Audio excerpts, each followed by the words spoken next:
Selamat pagi jemaat yang dikasihi Tuhan, dan selamat memasuki Advent yang kedua, menyambut hari Natal yang sudah ada di depan pintu gerbang kita. Sekalian, tema kita pada hari ini di dalam rangkaian tema menyambut Natal, yaitu jangan takut. Yang akan kita baca firman dari Injil Lukas, pasal yang pertama, ayat 11 sampai ke 14, dan juga disambung dengan ayat yang ke-26 sampai 31. Saya akan bacakan untuk kita sekalian Injil Lukas pasal yang pertama ayat 11 sampai ke 14. Demikian bunyi firman Tuhan. Maka tampaklah kepada Zakaria seorang malaikat Tuhan berdiri di sebelah kanan mezbah pembakaran ukupan. Melihat hal itu, ia terkejut dan menjadi takut.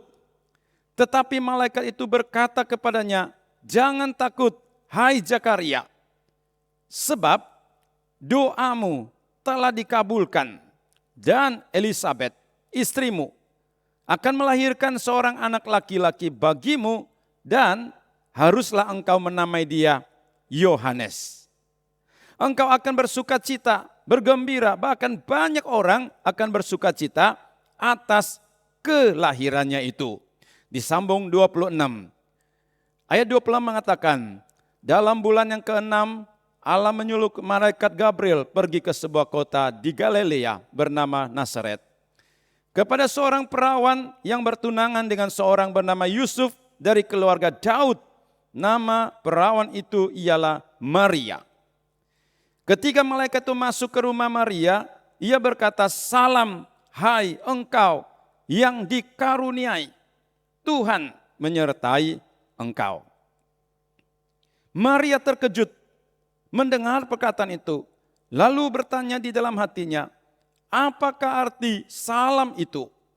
Kata malaikat itu kepadanya, "Jangan takut, hai Maria, sebab engkau beroleh kasih karunia di hadapan Allah. Sesungguhnya engkau akan mengandung dan akan melahirkan seorang anak laki-laki, dan hendaklah engkau menamai dia Yesus." Sekalian, banyak hal di dalam dunia ini yang bisa mengakibatkan kita merasa takut. Mulai dari bencana alam yang terjadi sekarang di Sumatera, di Aceh sekalian, sudah lebih 1.000 orang yang meninggal, yang hilang, yang termakan oleh lumpur, itu yang tercatat. Yang tidak tercatat mungkin bisa lebih banyak. Bahkan jutaan orang terdampak. Air datang dengan begitu mendadak. Lumpur yang tidak bisa dihindar menerkam rumah dan nyawa-nyawa manusia. Menakutkan. Gempa kadang-kadang terjadi dalam waktu 1-2 menit saja sekalian, bisa memporak-porandakan satu kota.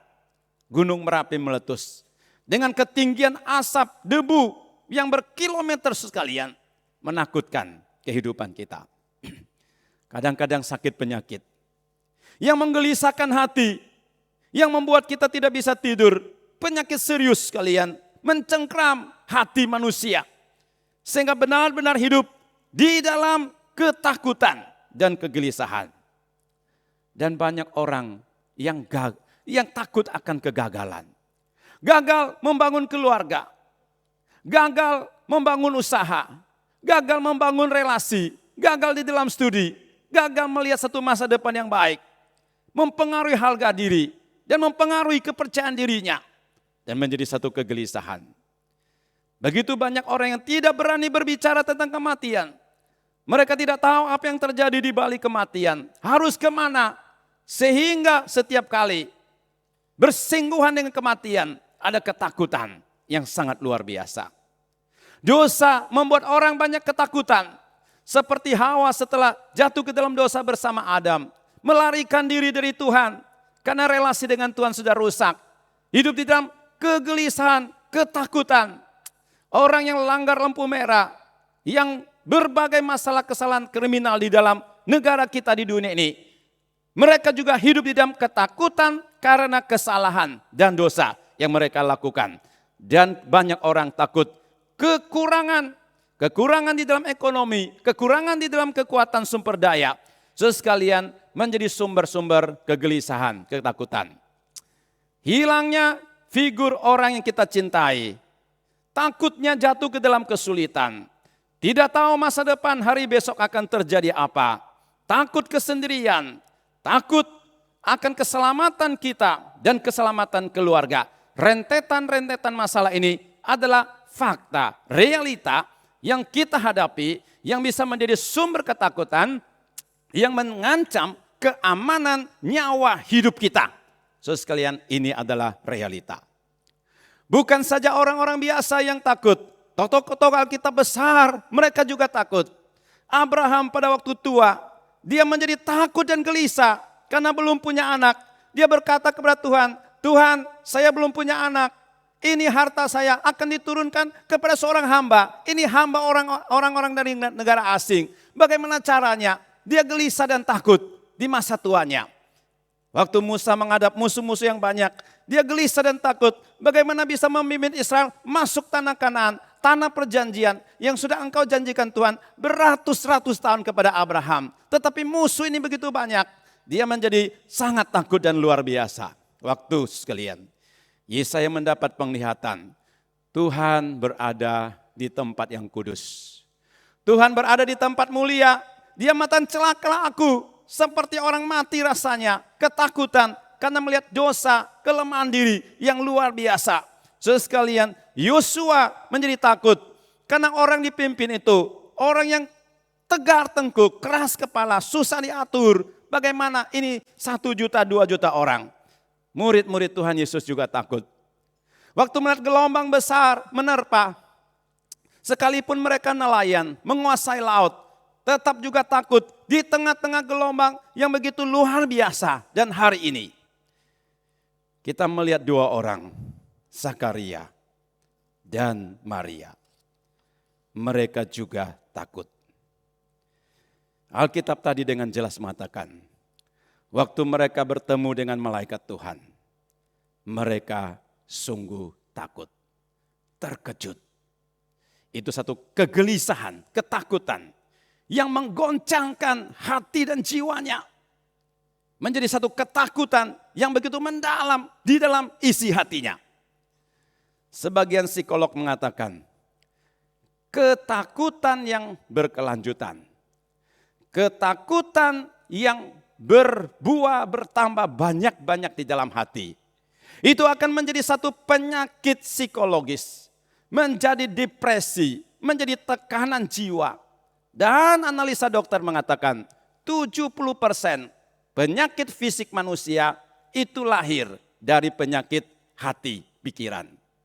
Lahir daripada kegelisahan, ketakutan, menjadikan kita makan tidak enak. Dulu makan bakso enak, kenapa sekarang tidak enak? Saudara sekalian, karena mood hati, situasi hati, kegelisahan yang mengakibatkannya. Ini adalah realita, satu belenggu yang mengikat hati pikiran manusia. Sehingga hidup tidak tenang, tidak tenang. Saudara sekalian, apa jawaban Tuhan untuk kita? Jangan takut. Itulah jawaban yang kita baca dari Alkitab tadi.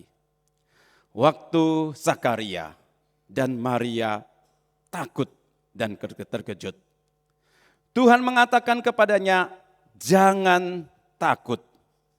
Di balik daripada frase, jangan takut, ada beberapa hal yang bisa kita pikirkan. Satu, saudara sekalian, makna dari frase jangan takut itu, di dalam bahasa aslinya dan sesuai dengan grammarnya, itu adalah satu perintah yang harus dijalankan secara terus-menerus dan secara aktif. Kalimat ini adalah satu perintah Tuhan kepada umatnya, jangan sampai takut. Dan bukan hanya untuk satu periode waktu, seperti kita takut hari ini, besok tidak lagi, atau di dalam 1-2 jam ketakutannya. Tetapi satu seruan Tuhan kepada umatnya, supaya secara aktif, secara penuh inisiatif, menghindari ketakutan yang dapat menguasai pikiran kita, hati kita, di dalam setiap keadaan, di dalam setiap waktu. Nah, itu yang disebut dengan jangan takut. Perintah ini menunjukkan bahwa ketakutan adalah suatu respon secara emosional dari pribadi kita yang dapat dikendalikan. Bukan sesuatu terjadi secara otomatis atau tidak dapat dihindarkan.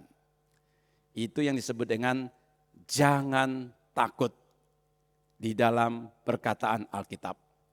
Jangan berlarut-larut di dalam ketakutan. Jangan sampai ketakutan menguasai hati dan pikiranmu di dalam segala aspek hidup atau di dalam segala keadaan. Sehingga engkau melakukan sesuatu tidak konsentrasi. Engkau mengerjakan sesuatu tidak maksimal. Karena semangat, hati, konsentrasi terdistorsi oleh ketakutan, kegelisahan, kurang percaya, kurang iman. Ini membawa banyak masalah di dalam kehidupan kita. Saudara sekalian, di balik daripada frase jangan takut, sesungguhnya itu mengandung berkat Tuhan. Jaminan pemeliharaan, solusi Tuhan bagi kita yang sangat-sangat berharga. Di dalam seluruh Alkitab dikatakan Tuhan pernah menyerukan di atas 300 kali. Di atas 300 kali jangan takut kepada umatnya. Sekian waktu saya persiapan bagian ini, saya juga kaget. Rupanya Tuhan banyak kali, berulang-ulang kali, sampai di atas 300 kali berbicara kepada kita, umatnya itu, jangan takut. Saya pikir cuma beberapa kalimat di dalam perjanjian baru seperti yang kita baca. Tetapi di dalam perjanjian lama, bahkan mulai dari Abraham sampai kepada kita Wahyu, itu awal Alkitab sampai penutup Alkitab, itu Tuhan berulang-ulang mengatakan, jangan takut, jangan takut, jangan takut. Kenapa Tuhan mengulangi begitu banyak kali? Saudara sekalian, karena dia memahami situasi hidup kita. Karena dia memahami dunia ini. Dulu Abraham takut, sekarang di abad modern, manusia juga takut sekalian. Teknologi tidak bisa menyelesaikan masalah ketakutan. Teknologi tidak bisa menyelesaikan masalah jiwa dosa yang mengikat hati manusia. Tidak bisa, saudara sekalian. Sehingga Tuhan harus mengulangi dari perjanjian lama sampai perjanjian baru. Frase ini juga membuktikan bahwa Tuhan itu peduli kita. Dia bukan saja mengerti dunia ini penuh ketakutan. Dia juga peduli kita. Dia berkuasa untuk menolong kita. Dan dia ingin meneguhkan iman hati kita. Mengikuti dia sepanjang hidup kita. Oleh karena itu dia berulang mengatakan, janganlah takut. Di balik daripada setiap frase jangan takut. Di situ mengandung berkat, pemeliharaan dan janji Tuhan. Lukas pasal 1 ayat 13. Malaikat berkata kepada Zakaria, jangan takut. Kenapa jangan takut? Karena doamu telah dijawab Tuhan.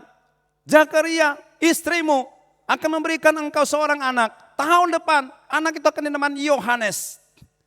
Ini adalah kegelisahan Zakaria bersama istrinya. Ini adalah pergumulan hidupnya bertahun-tahun. Zakaria waktu itu bukan orang yang baru married sekalian. Sudah tua, istrinya belum punya anak. Kegelisahan hati, ketakutan yang begitu panjang. Juga termasuk di dalam ketakutannya. Dan malaikat berkata, jangan takut. Karena beban ketakutanmu itu sudah dilepaskan. Aku berkuasa menyelesaikan kegelisahanmu. Memberikan engkau seorang anak.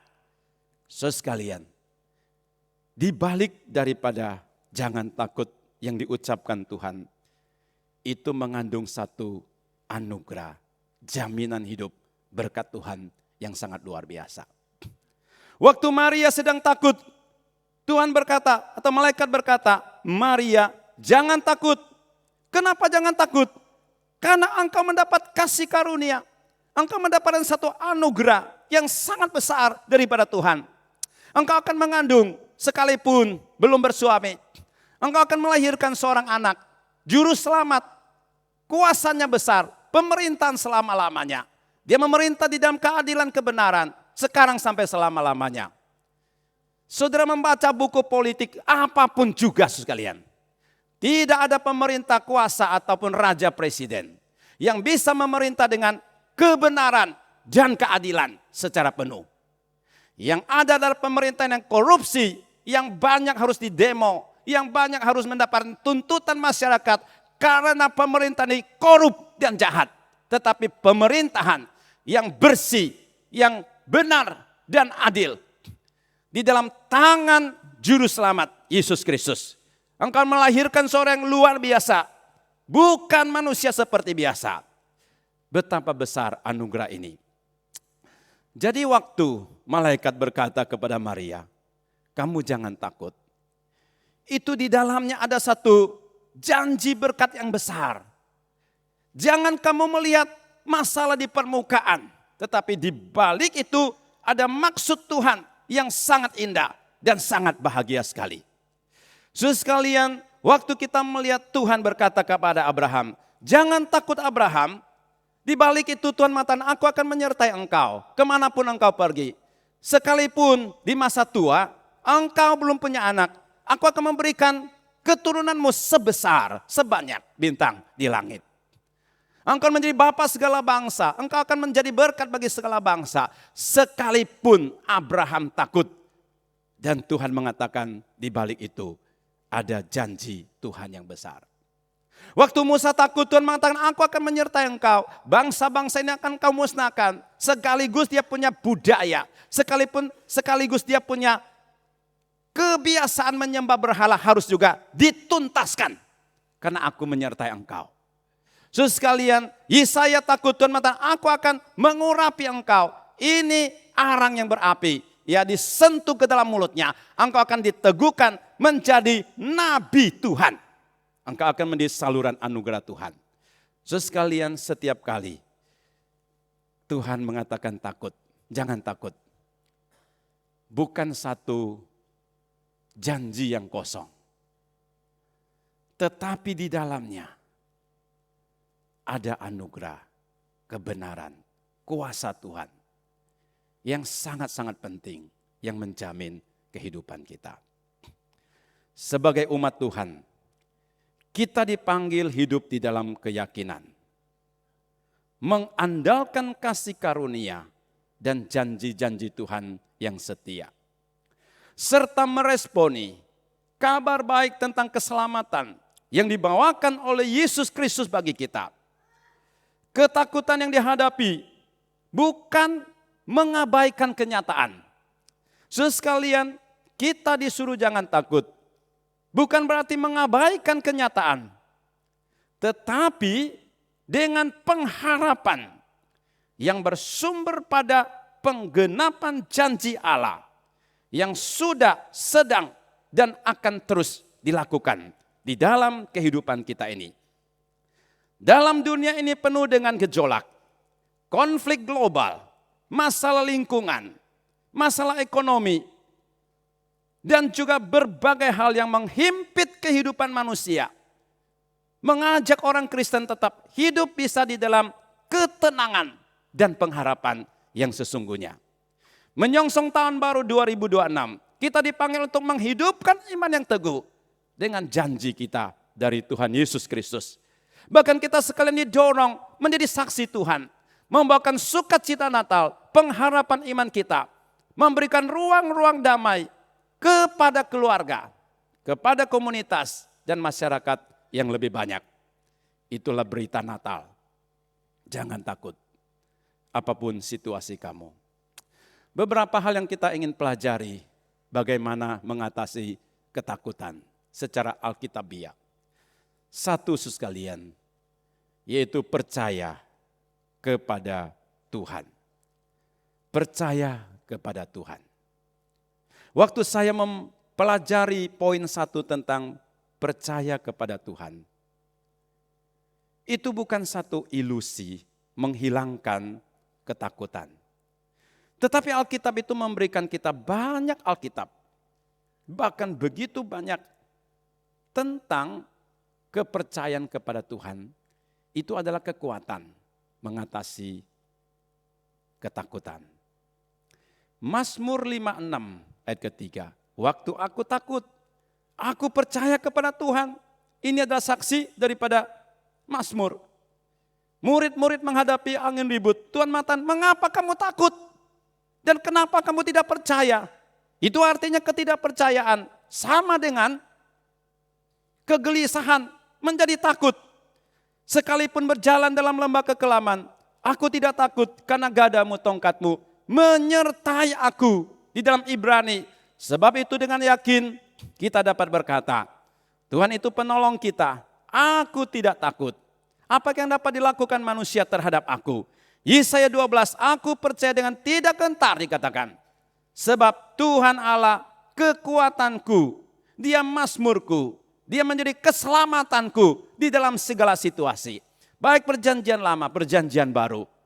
Di karena waktu umat Tuhan berada di dalam tekanan, bahaya, ancaman. Mereka percaya kepada Tuhan sebagai sumber keselamatan, pertolongan. Di situ adalah kekuatan, kemenangan hidup bagi mereka. Pada saat kita percaya kepada Tuhan, berarti kita itu bisa berdoa kepada Tuhan. Saudara kalau tidak percaya kepada Tuhan, saudara tidak akan bisa berdoa. Walaupun berdoa, saudara tidak menjiwai dan mendapatkan manfaatnya. Karena ini harus satu rutinitas luar saja.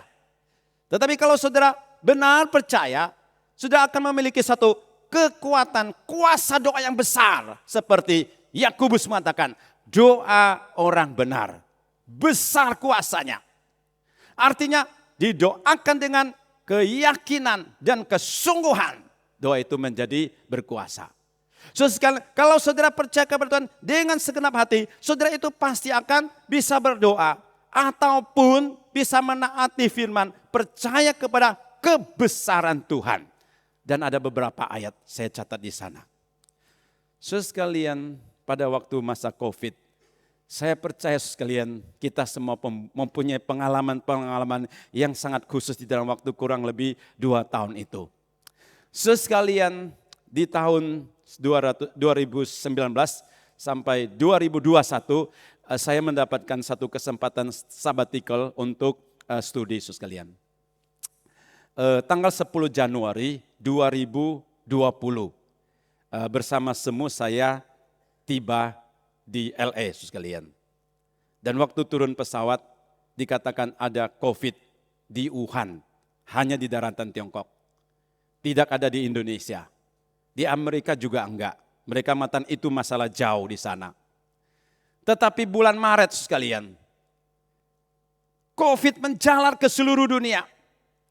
Di Amerika waktu itu satu hari di atas 50.000 orang yang kena COVID itu. Seluruh dunia di berbagai tempat. Dan itu menakutkan sekali sekalian. Lalu ada kebijaksanaan lockdown sekalian. Negara tutup pintu. Rakyat tidak boleh keluar masuk. Karena keluar bisa membawa penyakit masuk. Masuk juga bisa membawa masalah masuk. Masing-masing negara blok diri. Dan masalah pesawat pun susah dapat. Karena banyak airport yang tidak dibuka. Sekalian pada waktu itu saya dan semua ada di LA. Tapi 2 anak saya di Jakarta. Sebelum lockdown itu sekalian kami berpikir. Mau pulang atau enggak. Kalau pulang, ya maka pelajaran itu mungkin berantakan. Kedua itu sekalian, perjalanan juga bahaya. Apalagi perjalanan jauh, sekalian. Dapat tiket pun sangat sulit, sekalian. Kalau tidak pulang, 2 anak di Jakarta. Jadi kita gelisah, sekalian. Akhirnya putus tidak pulang, sekalian. Memasuki bulan April, Mei, sekalian. Lebih lagi, sekalian, masalah COVID ini. Kami benar-benar takut, sekalian. Gelisah. Namun di dalam kegelisahan itu, saya hanya bisa berdoa. Percaya kepada Tuhan yang memegang kekuasaan. Sekalian, saya baru belajar apa maksudnya percaya kepada Tuhan di tengah-tengah ketakutan sekalian. Nyawa kita itu seperti di ujung tanduk. Disitulah kita berharap, lindungilah Tuhan. Banyak orang bingung. Ini virus ini nggak bisa lihat. Ada di mana kita nggak tahu sekalian. Tetapi membahayakan. Kalau virus itu seperti musuh tentara yang bawa senjata, mungkin kita bisa hindar. Tetapi ini udara, nggak bisa dilihat. Dan anak itu jauh di sana. Kalau terjadi sesuatu, sekalian gelisah. Tetapi Tuhan sertai. Melewati masa-masa yang sulit. Sampai kemudian bisa bertemu kembali. Sekalian itu namanya trust. Percaya kepada Tuhan. Sekalipun situasi tidak gampang. Saya percaya Bapak Ibu mempunyai pengalaman yang khusus di masa COVID. Atau di dalam kehidupan usaha, pekerjaan, keluarga saudara. Dengan percaya kepada Tuhan. Kita melewati kesulitan. Kedua sekalian. Jangan fokus kepada ketakutan. Ya.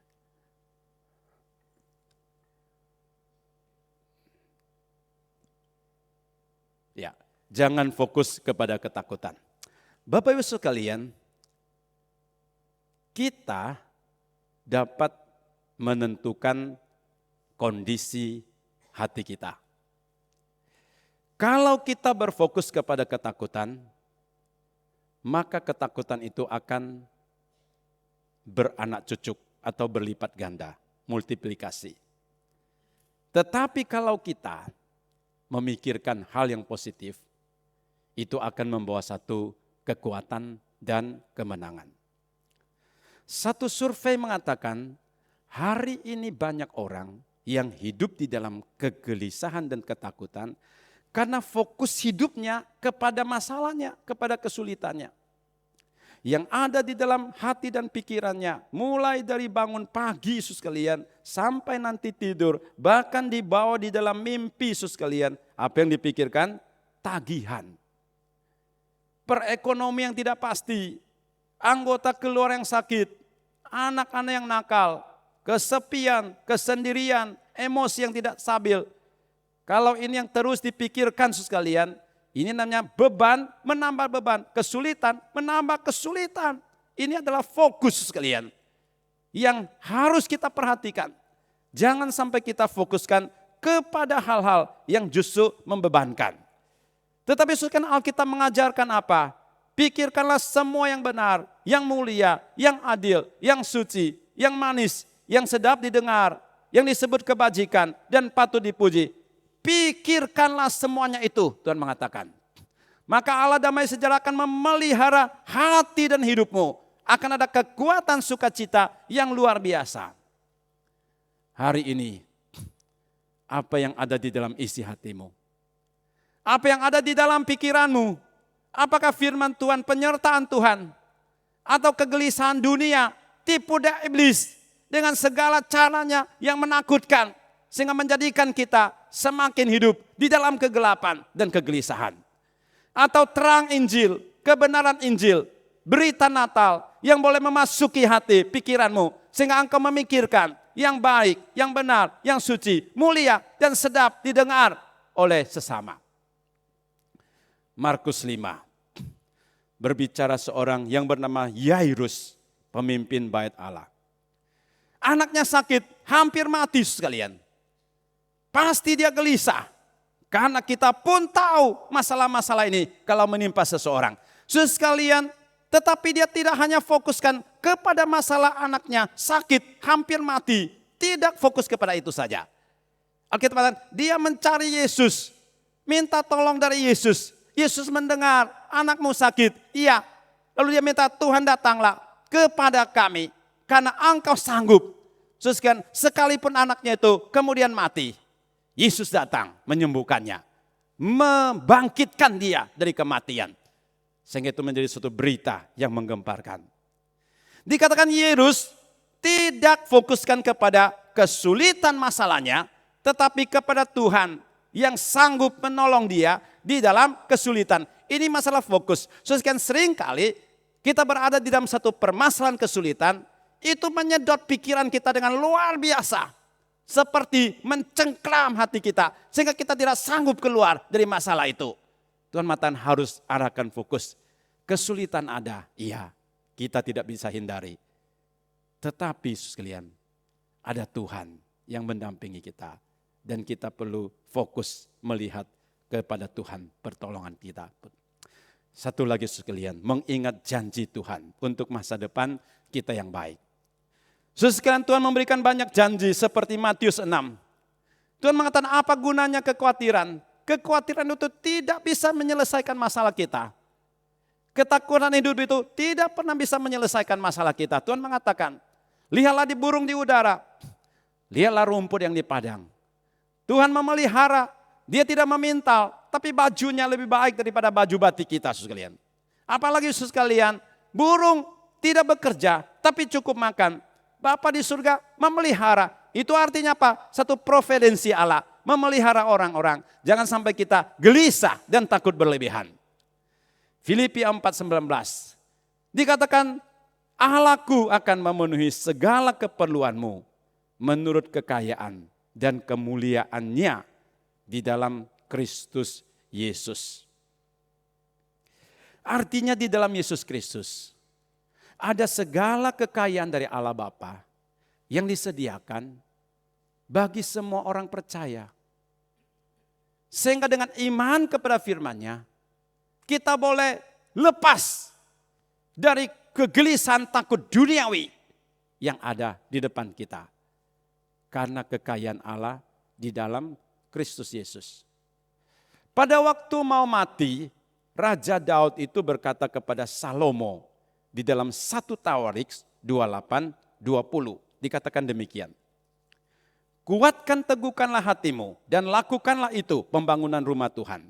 Jangan takut dan jangan tawar hati, sebab Tuhan Allahmu, Yehova, Tuhan Allahmu menyertai engkau.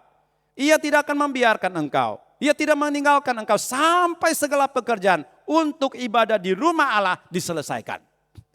Ini ada satu legasi iman. Legasi dari pengalaman Daud bersama dengan Tuhan. Setelah sekian lama dia menjadi raja, menulis Mazmur, mengalami Tuhan. Satu nilai iman yang berharga ini dia turunkan kepada anaknya. Dia anaknya masih muda, mau memimpin menjadi raja untuk satu bangsa yang besar. Mungkin dia mengalami kegelisahan dan ketakutan. Lalu dia mengatakan, kuatkan teguhkanlah hatimu. Jangan takut dan tawar hati. Tuhan Allahmu menyertai engkau kemanapun engkau pergi. Dan dia akan memampukan engkau menyelesaikan masalah. Saudara sekalian, ini adalah satu warisan iman yang Tuhan pakai Raja Daud untuk diwariskan kepada kita juga hari ini. Karena Tuhan tidak meninggalkan kita. Dia akan menyertai kita sepanjang hidup kita. Sebagai bagian akhir sekalian, mari kita mengalami Kristus di dalam suasana Natal ini. Natal itu adalah inkarnasi Allah yang maha besar menjadi manusia. Allah yang tak terbatas dan mulia. Membatasi diri di dalam darah dan daging. Hidup di tengah-tengah manusia. Sekarang Yesus memiliki darah daging seperti saudara dan saya. Tinggal di dalam dunia. Menghadapi masalah keluarga. Menghadapi masalah masyarakat. Menghadapi masalah kekurangan makanan minuman. Menjadi mengerti permasalahan kita. Yesus waktu di dalam dunia, dia melihat orang sakit. Dia tahu apa itu penyakit, apa itu perasaan orang sakit. Dia melihat orang kerasukan, bagaimana menderitanya. Dia memahami. Itu namanya inkarnasi. Allah mau datang memahami kita. Dan ini tidak ada di dalam agama apapun juga selain di dalam satu nama Yesus Kristus. Dia bukan saja Allah menjadi manusia, tetapi Allah yang memahami, mau mengerti, menopang kita. Sehingga dia mengatakan, marilah kepadaku semua yang letih lesu berbeban berat. Aku akan memberikan kelegaan, kelepasan, kemerdekaan kepada kamu. Termasuk juga kemerdekaan dari rasa takut. Kita melihat pohon Natal yang besar, bukan saja di GKI. Bahkan sekalian di mall juga ada yang lebih besar lagi sekalian.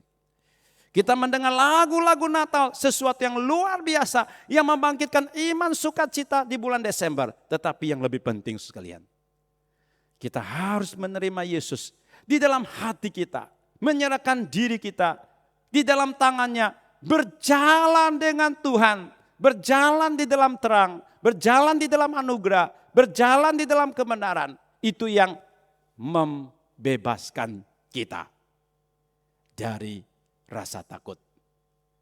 Sekalipun ada tantangan dan kesulitan, tetapi ada iman dan kekuatan menghadapi dan melewatinya.